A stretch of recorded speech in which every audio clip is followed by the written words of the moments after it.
This story is titled, Mom and Dad treated my younger sibling like their perfect child and allowed him everything while forbidding me to even respond when he bullied me. But when he moved away, they begged me to return and help them financially to bring back their favorite. Hey Reddit, this is going to be a long story about a 13-year ride through family dysfunction and abuse. It's about how my psychopath older brother destroyed my teenage years, how my parents enabled him and showed their true colors when my uncle got sick, and then how karma delivered the perfect payback when they least expected it. Let me paint you a picture of what growing up in my house was actually like. My older brother Tyler was 21 years old, and basically a 6'2" sociopath with a wrestling scholarship and zero conscience. He was 4 years older than me and built like he could deadlift a Honda Civic without breaking a sweat. Tyler had this dead-eyed predator stare that would have made prison guards nervous, and the kid was legitimately unhinged. Despite all of this, everyone thought he was destined to be the next Olympic wrestler. The abuse I endured wasn't random sibling rivalry or typical brotherly roughhousing. Tyler had turned torturing me into an art form, and he approached it with the same methodical precision he brought to his wrestling training. Let me tell you about what happened with Sophie Chen, this girl I'd been crushing on since middle school. I had spent months working up the courage to ask her to winter formal, practicing what I would say in the mirror and imagining how perfect it would be. Tyler found out about my plans and decided this was prime entertainment for him.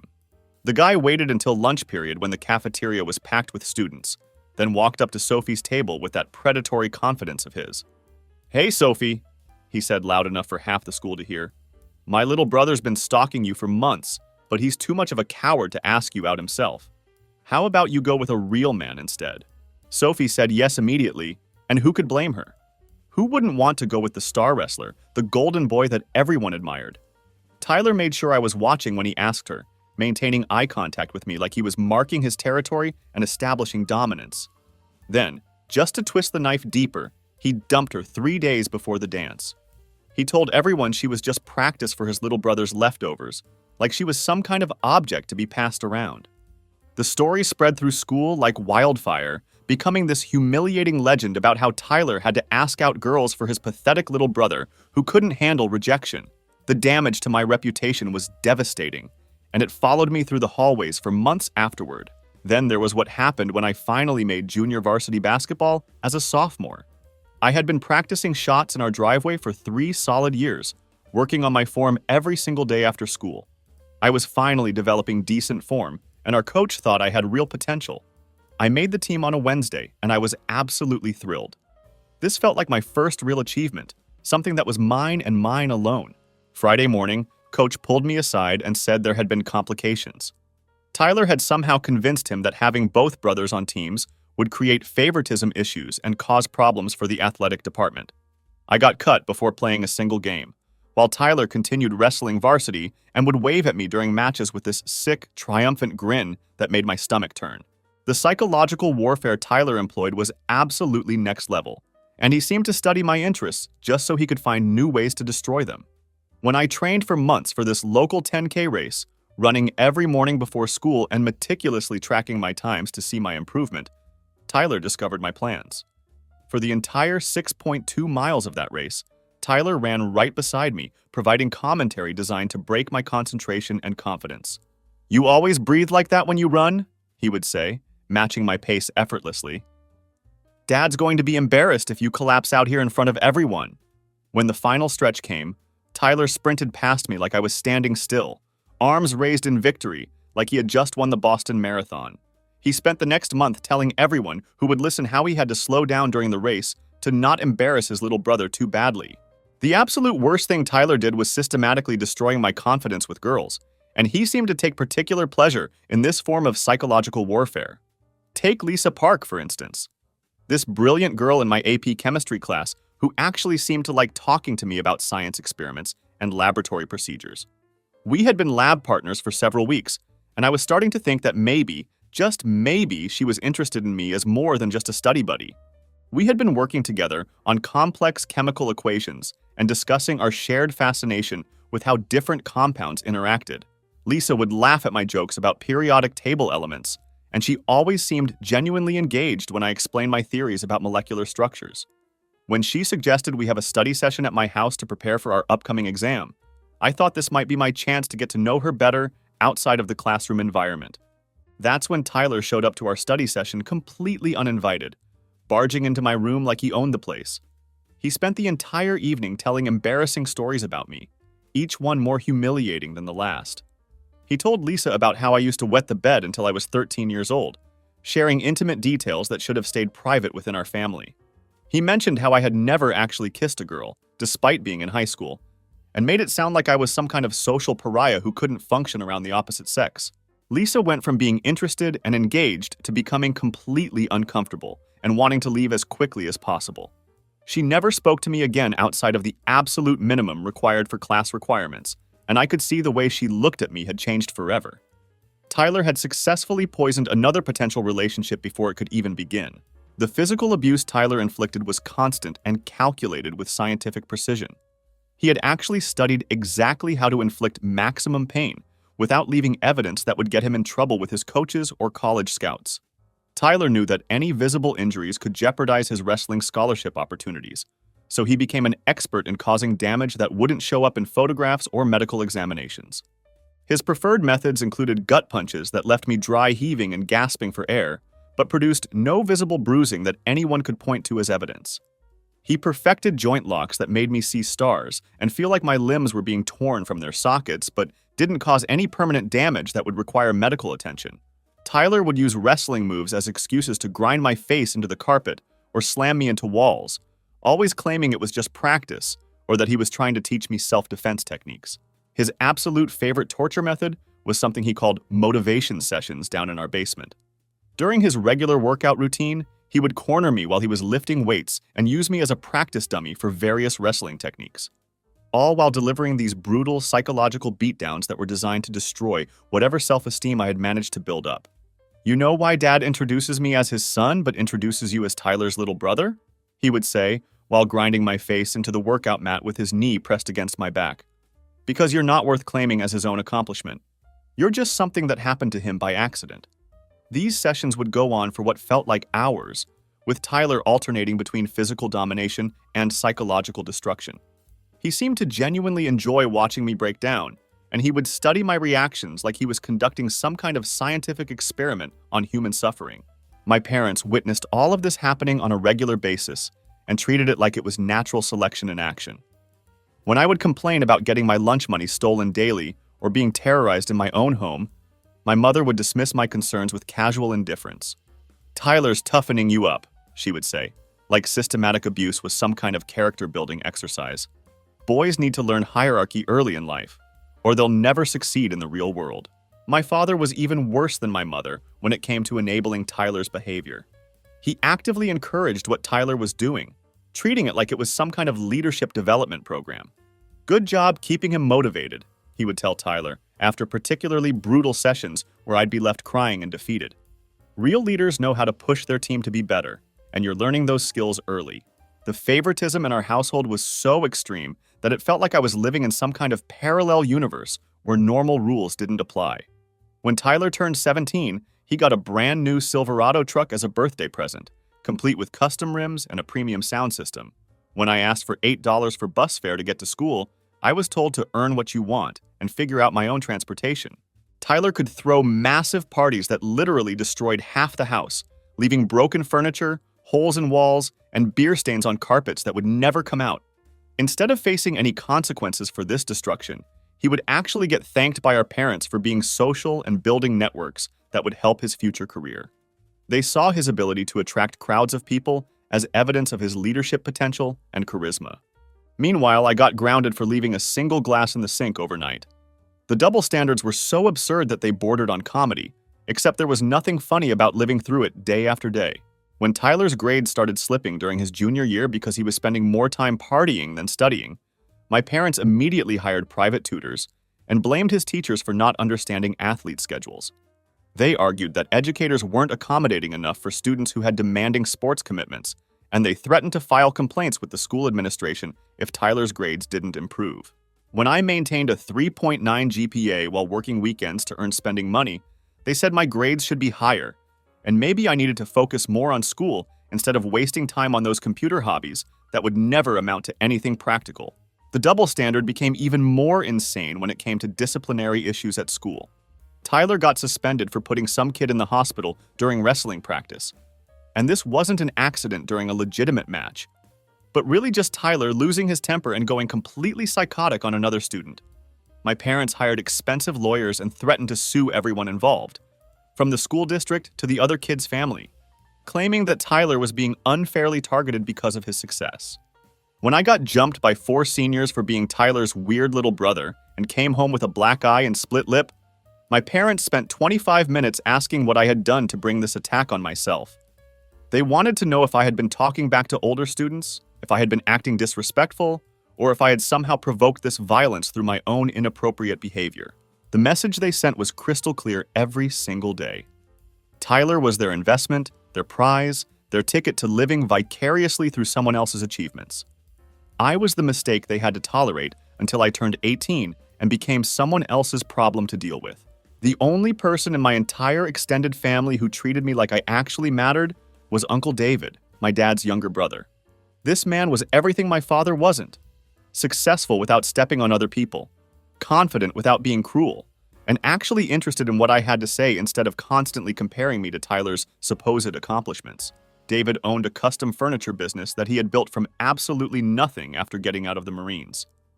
He specialized in handcrafted pieces and restoration work, and had developed a crew of skilled craftsmen who had been with him for years because he treated them with respect and paid them fairly. David lived in this incredible house that he had designed himself, complete with a workshop that was like something out of a craftsman's dream. David started having me over every other weekend, teaching me woodworking and mechanical skills in his fully equipped workshop. The guy had every tool you could imagine, from precision measuring instruments to industrial-grade power tools.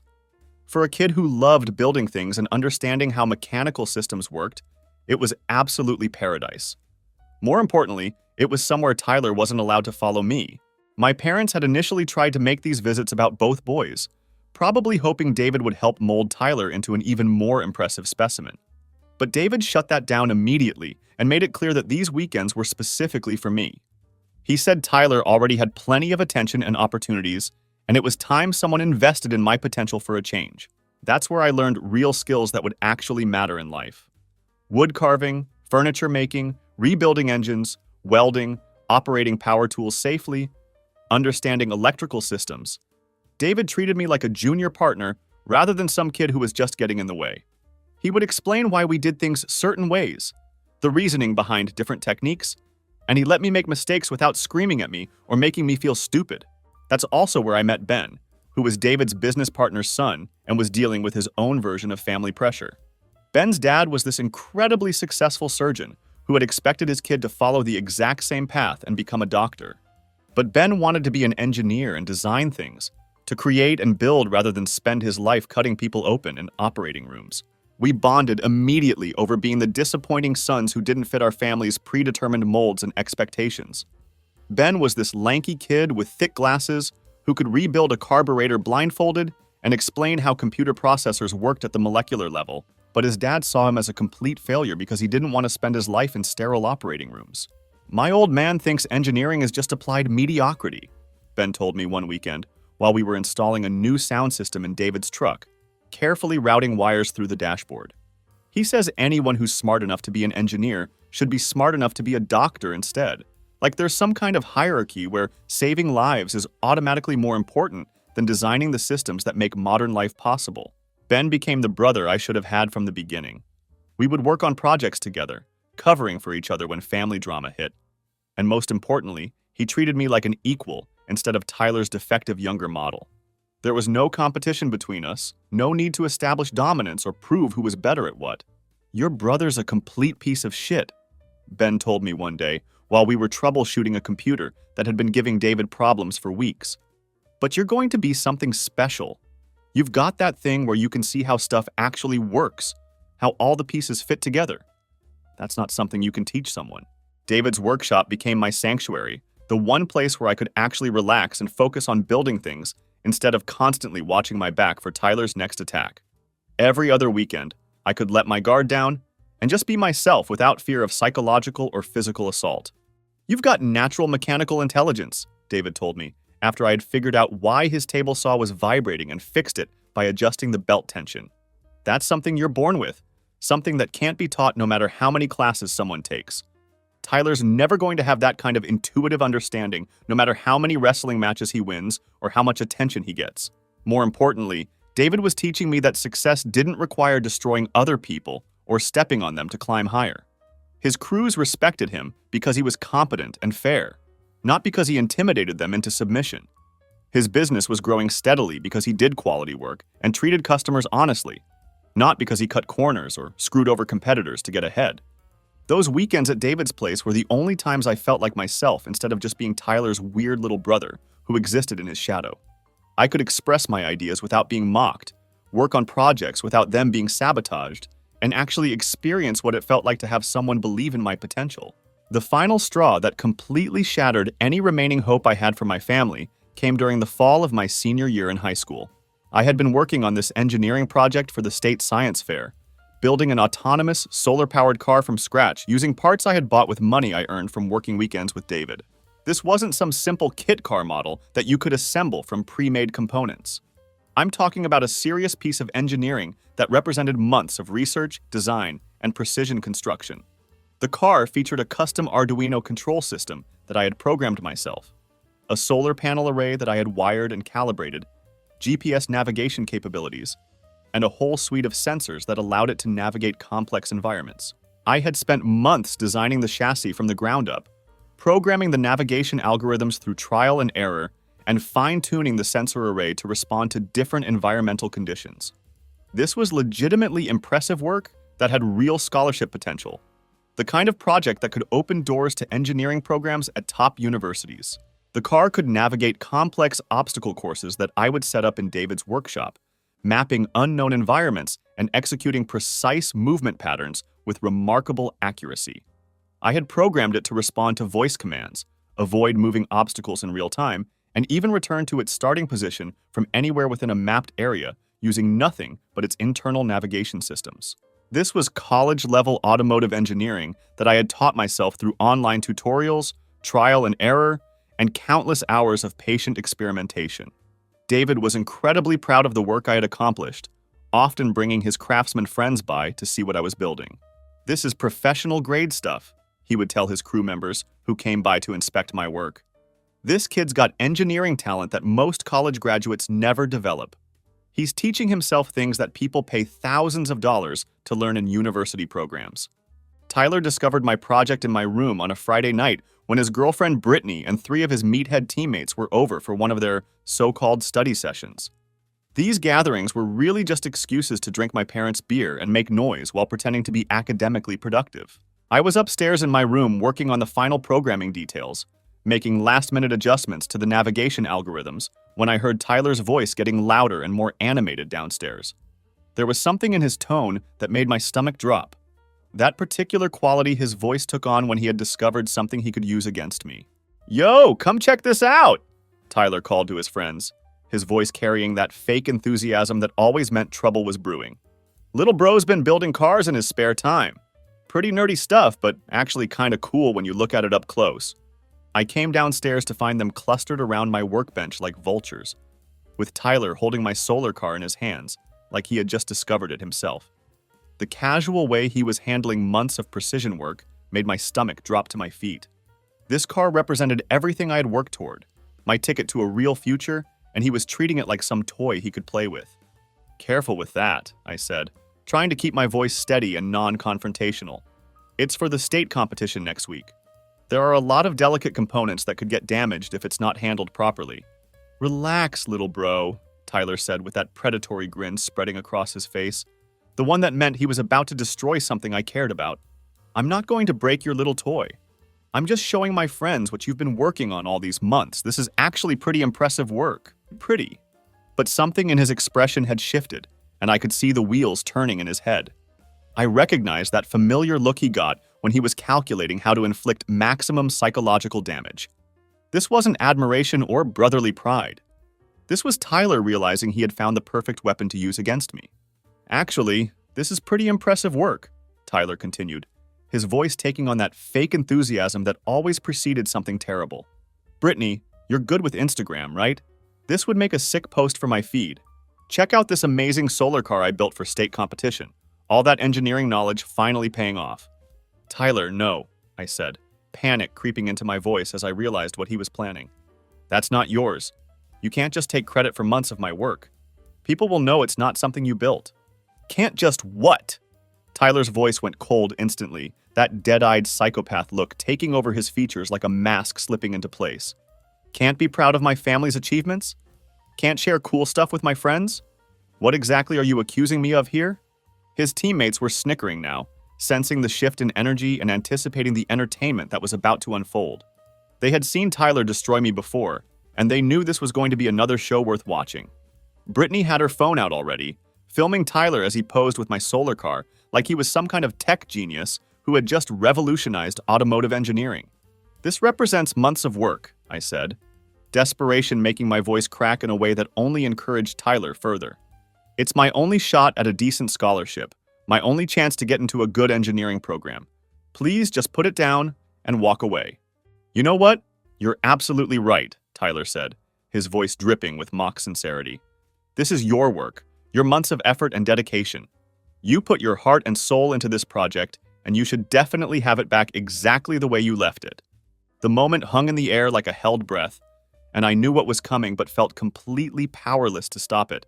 Tyler lifted my solar car high above his head and spiked it onto the hardwood floor like he was celebrating the winning touchdown of his career. Months of precision engineering exploded into dozens of pieces, circuit boards cracking apart, solar panels scattering across the floor in glittering fragments.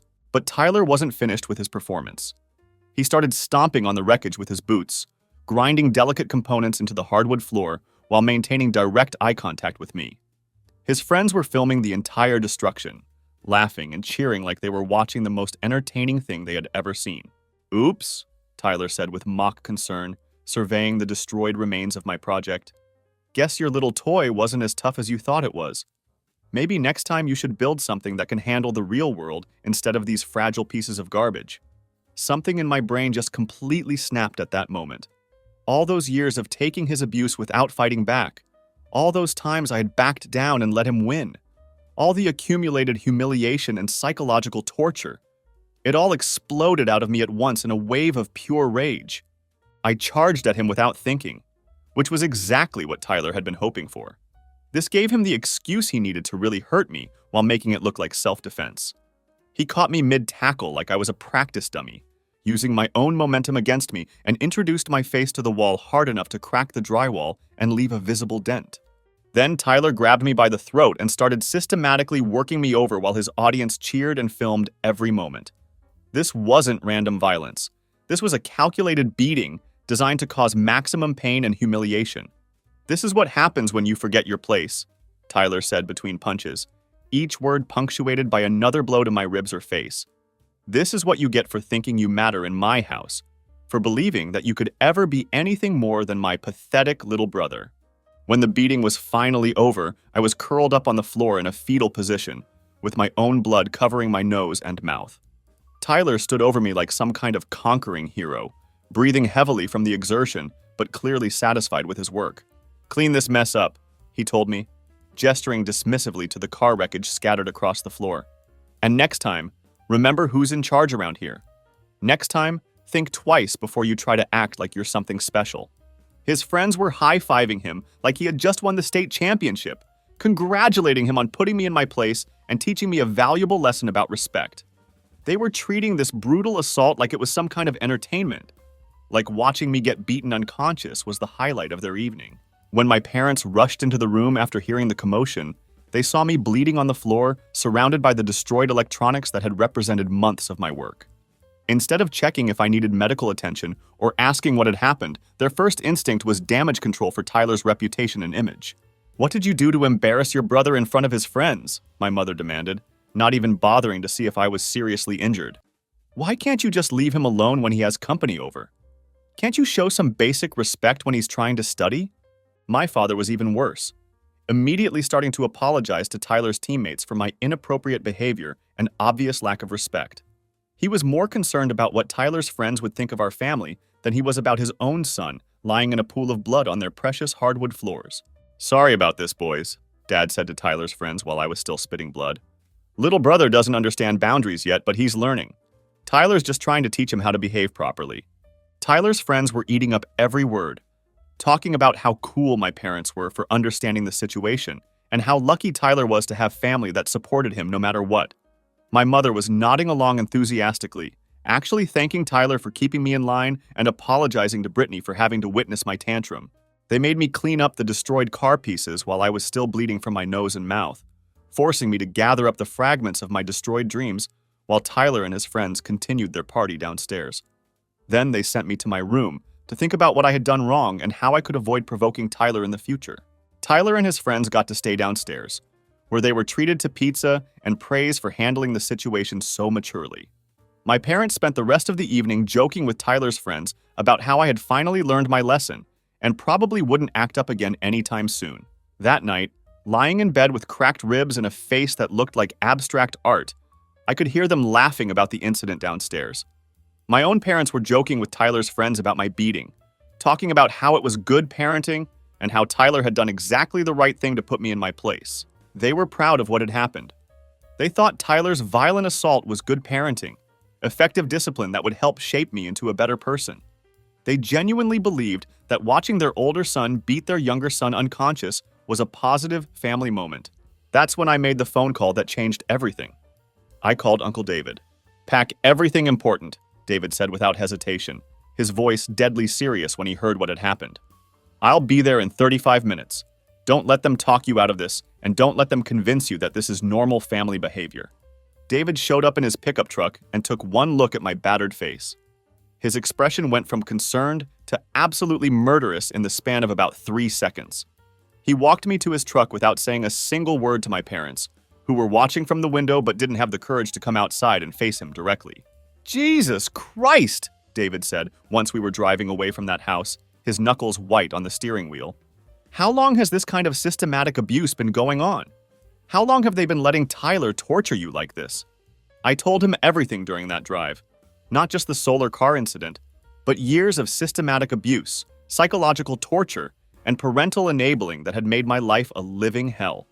David listened in complete silence, his jaw clenched so tight I thought he might break his teeth. "You're staying with me permanently," David said when I finished telling him the whole story. "I'll handle all the legal stuff, and I'll make sure they can never hurt you again. Your parents obviously can't be trusted to keep you safe, and Tyler is a dangerous psychopath who belongs in prison."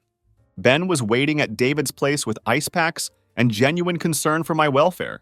Instead of lectures about what I had done wrong or how I should have handled the situation differently, this was the first time in years that people were treating me like the victim rather than the problem that needed to be solved.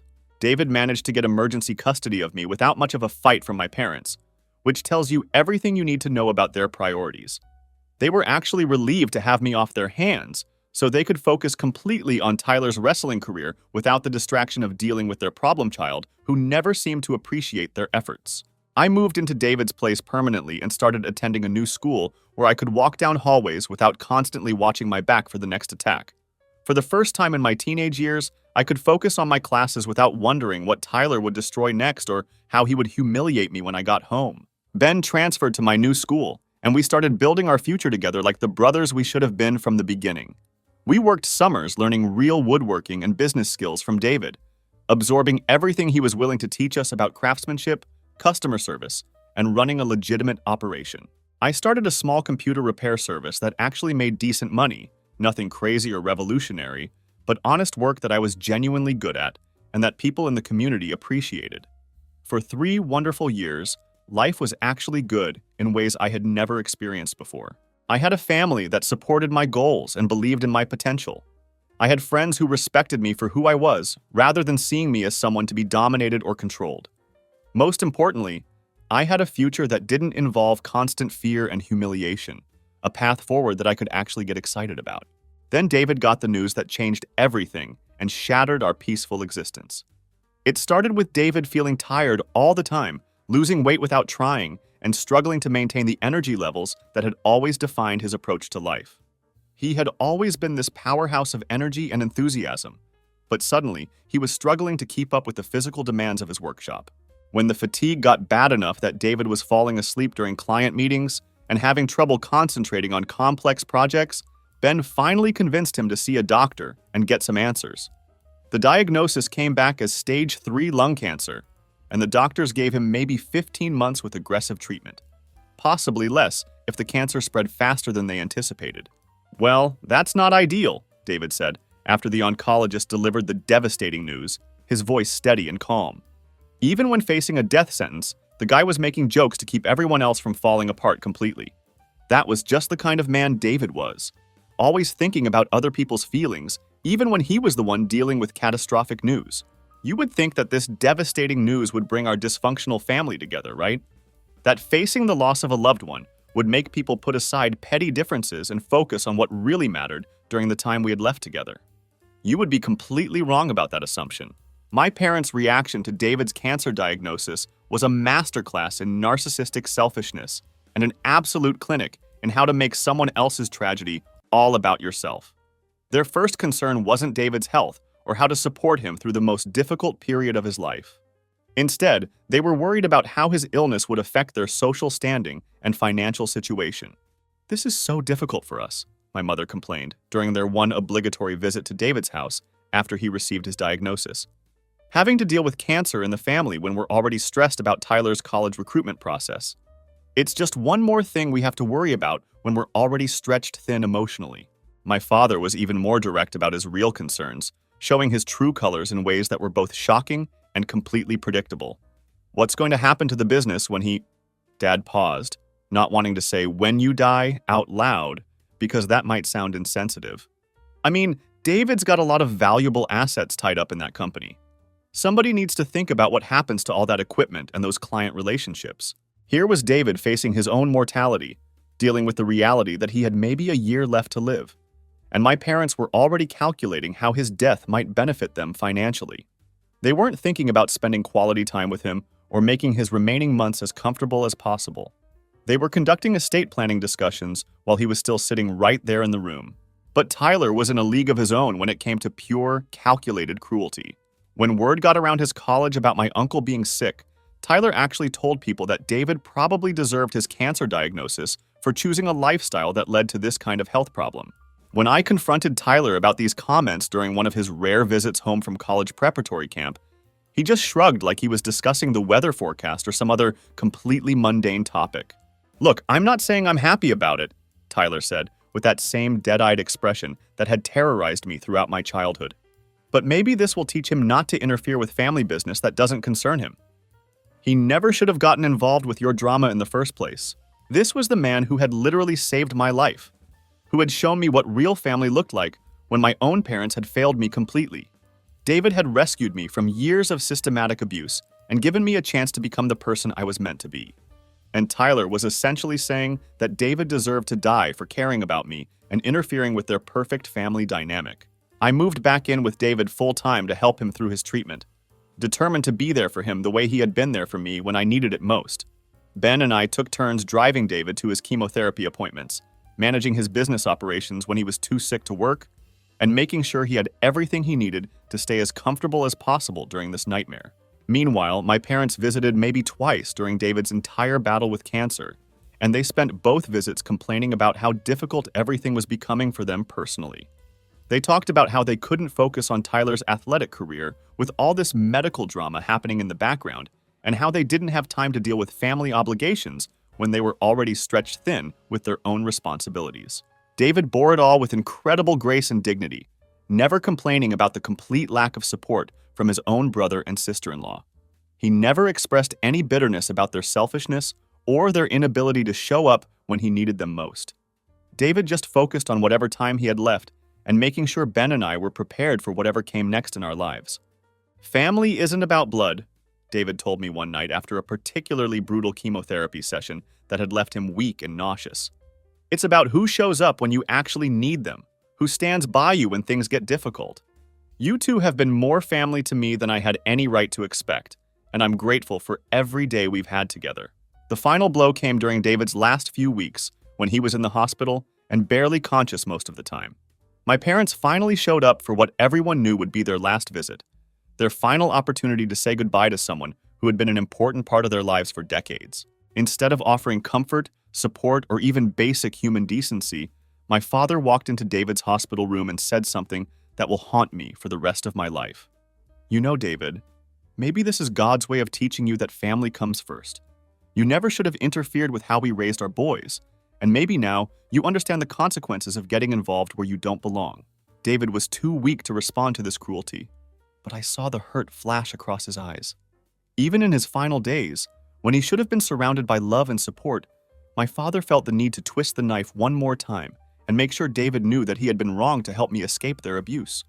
That was the moment I realized my father wasn't just an enabler or a misguided parent who had made some bad decisions.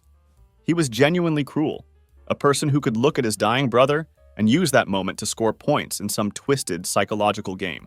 I asked my parents to leave that day and told them not to come back to the hospital.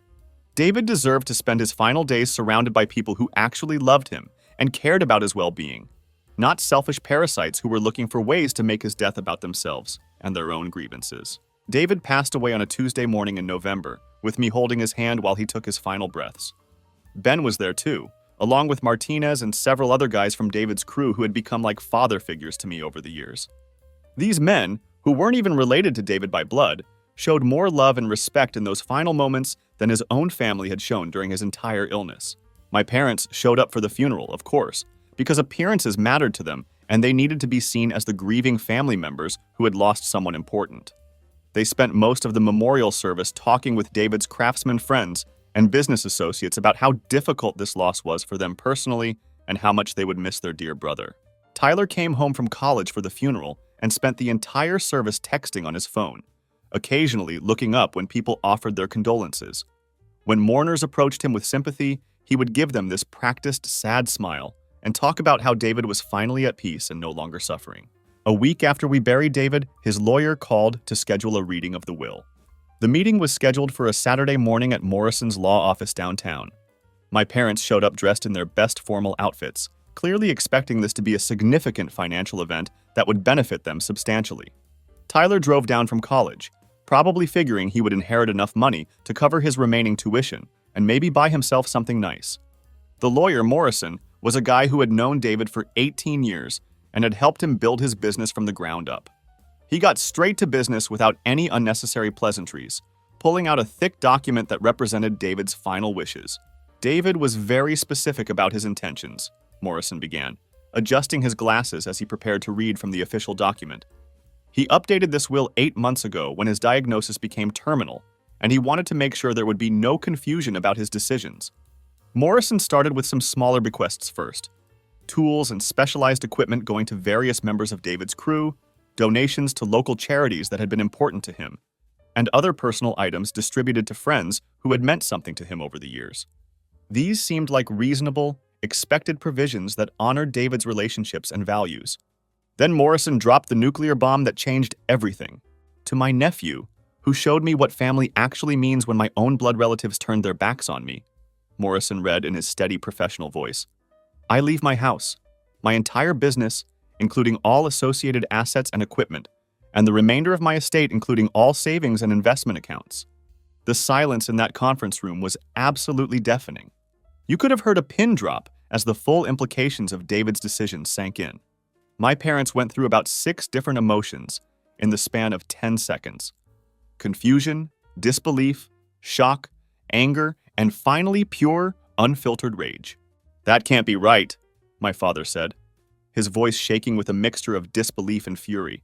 David wouldn't leave everything to a teenager who barely knew him. There must be some kind of mistake in the paperwork, or maybe David wasn't in his right mind when he made these decisions. Morrison handed me a sealed envelope with my name written on it in David's distinctive handwriting. David also left you this personal letter, he said, his expression remaining completely professional despite the tension in the room. I opened the envelope with trembling hands while my parents sat there in stunned silence, probably calculating how much money they had just missed out on. David's handwriting was shaky from the effects of his treatment, but every word was clear and deliberate.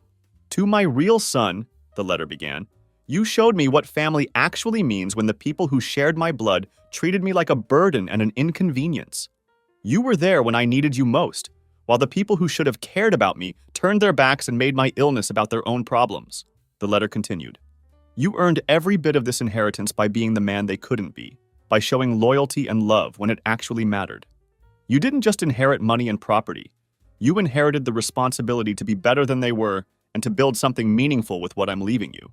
The business is yours now, but Martinez and the crew have contracts guaranteeing their jobs for life. Take care of them like they took care of me, because they're good men who deserve security and respect." Then came the part that made me smile even through my tears. "P.S. Your parents are going to lose their minds about this decision. Let them throw their tantrums.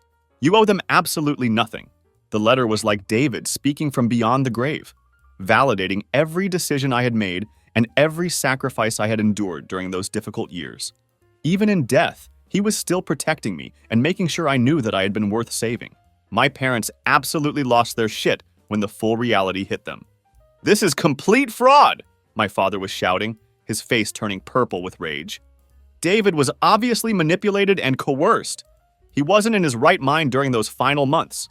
We're going to contest this will and prove that he was taken advantage of by someone who had no right to his money.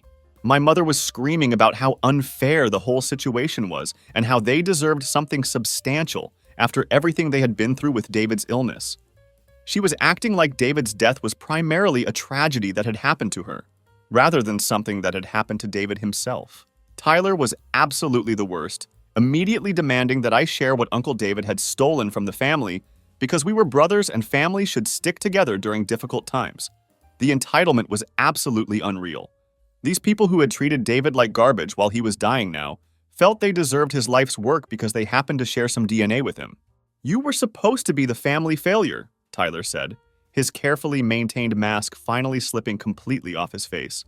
"You were supposed to amount to nothing so the rest of us could feel good about our choices and our success. This isn't how it's supposed to work. This isn't the way things are meant to be."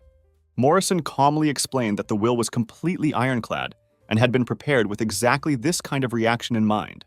David had been of completely sound mind when he wrote it, had included specific legal provisions to prevent challenges, and had even documented years of evidence about my parents' neglect and Tyler's systematic abuse. David was very thorough in his preparation, Morrison said with professional detachment. He anticipated exactly this reaction and prepared accordingly. He spent months documenting the family dynamics and making sure his wishes would be legally unassailable. I walked out of that law office with David's house keys in my pocket, complete business documentation, and more money than I had ever imagined having access to in my entire life. But more importantly than any financial windfall, I walked out with the validation that the man I had respected most in the world thought I had earned every bit of what he was giving me. My parents spent the next several months threatening to file lawsuits, hiring expensive lawyers, and looking for any possible way to break David's will and get their hands on what they felt was rightfully theirs. They never found a single legal avenue to challenge his decisions because David had been too smart and too thorough in his preparation. With David's inheritance, I suddenly had options I never could have dreamed of having. I could pay for college without taking out crushing student loans, keep David's furniture business running successfully and profitably, and most importantly, I had the financial security to build the life I actually wanted instead of just surviving day to day and hoping things would eventually get better. I decided to study computer science at the State University while keeping the woodworking business operational and profitable. Martinez stepped up as foreman and basically ran the day-to-day operations while I was attending classes and focusing on my studies. The crew was incredibly loyal to David's memory and worked their asses off to make sure his company continued thriving and maintaining its reputation for quality work. I expanded the computer repair service that Ben and I had started into a legitimate tech support business, serving David's furniture clients who needed help with modern technology. We started offering services like network setup for workshops, digital project management systems, and security camera installations that helped small businesses operate more efficiently. Ben remained my business partner and closest friend through everything that followed. We commuted to college together, studied together during difficult semesters, and spent our summers growing both businesses while learning everything we could about running successful operations. Having someone who had been through the family dysfunction with me made everything easier to handle. I met Maya during a computer science study group in my junior year. She was this brilliant programmer who was double majoring in computer science and mathematics, and she could debug code that had me stumped for hours. Maya was different from any girl I had ever talked to before. She was genuinely interested in how things actually worked instead of just what they could do for her personally. When I told her about David's furniture business and the work we were doing, she wanted to visit the workshops and understand how we managed complex projects from conception to completion. When I showed her the tech support systems I had developed to streamline our operations, she immediately saw ways to improve them and make them more efficient. "You've built something really impressive here," Maya told me after spending a weekend helping me upgrade our project management software. "Most people our age are just trying to figure out what they want to do with their lives and what direction to take. You're already doing it, already building something meaningful." When I finally told Maya the whole story about my family situation, including all the abuse and dysfunction I had survived, she didn't pity me or treat me like I was damaged goods that needed to be handled carefully. Instead, she was genuinely impressed that I had survived all that systematic abuse and still managed to become a decent person who cared about others. We graduated together, Ben with his engineering degree, me with my computer science degree, and Maya with both her majors and job offers from 4 different major tech companies. She chose the local offer specifically because she wanted to stay and help grow what we had built together rather than starting over somewhere else. Ben became my official business partner in both the woodworking and tech support companies. We incorporated everything properly with legal documentation, brought Martinez in as a minority owner of the furniture business to reward his years of loyalty, and started planning real expansion into new markets. Maya and I moved in together after graduation, getting a nice apartment near both our offices so we could easily manage our work responsibilities. For my 21st birthday, Maya surprised me with a golden retriever puppy from the local animal shelter. We named him Rex after the T-Rex in Toy Story, which somehow seemed fitting for our situation. Rex became the unofficial mascot for both businesses. The construction crews loved having him around the workshops, and he had this amazing ability to calm down stressed clients when their computer networks crashed or when they were dealing with complicated technical problems. 3 years later, I proposed to Maya on the deck of the house that David had built with his own hands. I used my grandmother's engagement ring, which David had somehow convinced my parents to give him before they realized how much the inheritance was actually worth and what they were giving up. The wedding was small, but absolutely perfect. Maya's family was there, along with Ben and his girlfriend Martinez, and some of the crew members who had become like father figures to me, plus a few close friends we had made during college.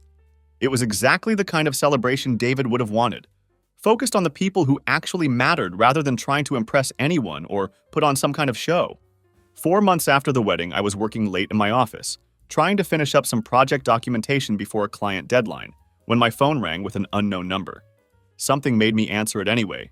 Maybe curiosity, or maybe just habit from running a business where potential clients might call at odd hours. "Son, we saw the photos from your wedding." My father's voice came through the phone, shaky like he had been drinking heavily or crying for hours. "We can't believe you didn't invite your own family to such an important day in your life. How could you exclude the people who raised you from something so significant?" The guilt trip was immediate and absolutely shameless, delivered with the kind of practiced manipulation that my parents had perfected over the years.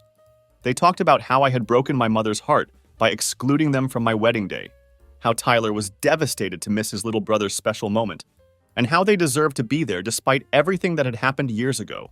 "We know there were some difficulties when you were younger," Dad continued, his voice taking on that false sincerity that I remembered so well from my childhood. "But we're still your parents, and family should mean something, especially during important life events like marriages and celebrations." I let him talk, curious to see where this conversation was really going and what they actually wanted from me. It didn't take very long to find out the truth behind this sudden desire to reconnect and rebuild our family relationship. "The truth is, we need your help," he finally admitted, his voice breaking with what sounded like genuine desperation. "Tyler's in serious trouble with the law, and we can't afford the kind of legal representation he's going to need. He got arrested for dealing steroids to high school kids through his coaching job, and he's looking at real prison time if we can't mount a proper defense." There it was, the real reason for this emotional phone call. After 7 years of absolutely no contact, after missing my wedding completely, after treating David like garbage while he was dying, they wanted me to bail out the golden child who had made my teenage years a living hell. "We heard about David's inheritance." My mother grabbed the phone, her voice thick with tears that sounded more frustrated than genuinely sad. "We know you inherited substantial assets and that you're doing well financially. Tyler's your brother, and you have to help him. This is what family does for each other." "Why would I do that?" I asked, keeping my voice calm and measured despite the surge of old emotions.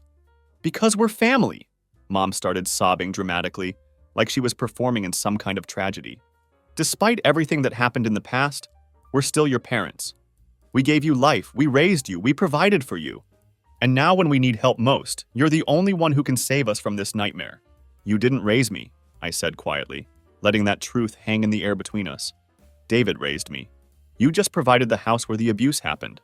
Please, Dad was begging now, all pretense of parental authority completely gone from his voice. Tyler's learned his lesson. He knows he made serious mistakes. He's changed as a person. You're the only one who can afford good legal representation, the only one with the resources to help him avoid prison. Let me ask you something, I said, feeling strangely calm as I prepared to say what needed to be said. When Tyler beat me unconscious and destroyed my science project, did you think about saving me? When he sabotaged every friendship I tried to make, did you care about my future? When David was dying and you told him he deserved it for helping me, did family mean anything to you then? The silence stretched on until it became genuinely uncomfortable, filled with the weight of years of unaddressed cruelty and neglect. We made mistakes, Mom whispered, her voice barely audible through the phone. We know that now, and we're sorry. But Tyler's looking at 12 years in federal prison. His whole life will be completely ruined if someone doesn't help him. You're successful now, you have money and resources. Surely you can find it in your heart to forgive us and help your brother. I already did forgive you, I said, meaning every word. I forgave you years ago because carrying that anger around was poisoning my own life and preventing me from moving forward. But forgiveness doesn't mean I'm obligated to rescue you from the consequences of your choices and Tyler's criminal behavior. You can't just abandon family, Dad shouted, his desperation finally turning to anger as he realized I wasn't going to cave to their manipulation. You enabled years of systematic abuse because it was easier than admitting you had raised a monster, I continued, cutting him off before he could launch into another guilt trip. You treated the one man who actually cared about me like garbage because he threatened your narrative about Tyler being special and destined for greatness. That's not family. That's just people who happen to share some DNA. That's not fair, Mom started to protest. You had a son who would have done anything for his family, I continued, not letting her finish that thought. Someone who worked hard, stayed out of trouble, and actually gave a damn about other people's feelings and well-being. Instead, you chose to support the psychopath who's now facing federal drug charges. You threw away the wrong kid, and now you're living with the consequences. We're sorry, Mom was sobbing uncontrollably now, her voice breaking with what seemed like genuine remorse. We know we made terrible mistakes in how we handled everything, but Tyler's our son too. He needs help, and we don't know where else to turn. We're desperate. Please, Dad was crying now too. This broken man who had once stood by silently while his golden child tortured me for years. He's your brother, and blood has to mean something. Family has to count for something, even after all the mistakes we've made. I could hear both of them crying on the other end of the line, and for a moment I almost felt sorry for them. Almost. But then I remembered Tyler grinding my face into the carpet while they cheered him on, and I remembered them telling David he deserved to die for helping me. Don't call me again, I said firmly. Don't show up anywhere near me, my wife, or my businesses, and don't contact my employees or try to reach me through them. Tyler dug his own grave with his choices. Let him lie in it. Then I hung up the phone and blocked all their numbers. Tyler called me personally 3 days later from county jail, and his voice was completely different from the confident predator I remembered. He was crying and begging like a frightened child, whimpering about how sorry he was for everything he had done and how he had learned his lesson and found God while sitting in his jail cell. Remember what you used to tell me when we were growing up? I asked him, my voice completely calm. That I needed to learn my place in the family hierarchy? Well, I learned it perfectly. My place is running 2 successful businesses, living in the house David built with his own hands, and being surrounded by people who actually give a damn about me and my well-being. I paused to let that sink in before delivering the final blow. Your place is exactly where you belong right now. Behind bars, forgotten, and completely irrelevant to anyone who matters in the real world. Please, Tyler sobbed, all his arrogance and cruelty replaced by pathetic desperation. I know I was terrible to you when we were kids. I know I don't deserve your help after everything I put you through. But I'm scared about what's going to happen to me in prison. I don't know if I can survive in there. You should have thought about that before you decided to deal drugs to high school kids, I said matter-of-factly. Actions have consequences, Tyler. You're finally learning that lesson that everyone else learned years ago. I'll do anything, he begged, his voice cracking with desperation. I'll apologize publicly for everything I did to you. I'll admit to everyone what kind of person I really was. I'll make it right somehow, I promise. Just please help me get through this." "There is no making it right," I said quietly but firmly. "You can't unbreak what you destroyed during those years. You can't give me back my confidence, my projects, my teenage years, or my relationship with our parents. The damage you caused is permanent, and now you get to live with the consequences of who you chose to be." "But we're brothers," Tyler said, playing his last desperate card. "No," I said with absolute finality. "We're not brothers. You were my biggest bully who happened to live in the same house as me. That's all you ever were, and that's all you'll ever be." I hung up on him and blocked his number too. 8 months later, I heard through Ben's dad, who still had connections in their old social circle, that Tyler had taken a plea deal for 6 years in federal prison. My parents lost their apartment when they couldn't keep up with rent and legal fees, and they moved in with my mom's sister in another state where they could start over somewhere nobody knew their story. Dad's attempts to restart his construction business failed completely because word had gotten around in their community about how he had treated David during his final illness. Nobody wanted to work with someone who could be that cruel to his own dying brother. Meanwhile, Maya and I had just closed on a bigger house in the same neighborhood where David used to live, close enough that I could visit his grave regularly and tell him about how well everything was going. Martinez was planning to retire next year, and we were already organizing a retirement party that was going to be absolutely legendary, the kind of celebration David would have loved to attend. Ben and his wife were expecting their first child, and they had asked Maya and me to be godparents, which felt like the highest honor anyone could give us. We were building the kind of family that David had always said I deserved, one based on love, respect, and mutual support rather than fear and manipulation. I had built the life David always told me I was capable of achieving. I was surrounded by people who genuinely cared about me, running businesses that made a positive difference in people's lives, and married to someone who loved me for exactly who I was rather than who they wanted me to become. The best revenge, it turned out, wasn't getting back at the people who had hurt me.